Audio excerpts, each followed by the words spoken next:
এক বনে একটি খরগোশ ছিল যার নিজের দ্রুত গতির জন্য খুব গর্ব ছিল। সে প্রায়ই কচ্ছপকে তার ধীর গতির জন্য উপহাস করত। একদিন কচ্ছপ খুব বিরক্ত হয়ে খরগোশকে একটি দৌড় প্রতিযোগিতার চ্যালেঞ্জ জানাল।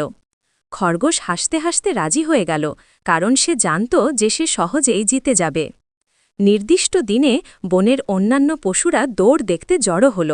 দৌড় শুরু হল এবং খরগোশ তার স্বভাবসুলভ দ্রুত গতিতে মুহূর্তের মধ্যে অনেক দূর এগিয়ে গেল। কচ্ছপটি ধীর গতিতে কিন্তু অবিচলভাবে এগোতে থাকল। অনেকটা পথ এগিয়ে গিয়ে খরগোশ দেখল যে কচ্ছপ অনেক পেছনে পড়ে আছে। তার মনে হল, কচ্ছপ আসতে তো অনেক দেরি, আমি বরং একটু বিশ্রাম নিয়ে নিই। এই ভেবে সে রাস্তার পাশে একটি গাছের ছায়ায় শুয়ে পড়ল এবং শীঘ্রই ঘুমিয়ে গেল।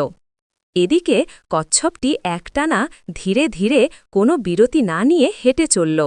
এক সময় সে ঘুমন্ত খরগোশকে পেরিয়ে গেল। যখন খরগোশের ঘুম ভাঙল, তখন সে দেখল কচ্ছপ প্রায় শেষ সীমায় পৌঁছে গেছে। সে দ্রুত গতিতে ছুটতে শুরু করল, কিন্তু ততক্ষণে অনেক দেরি হয়ে গেছে।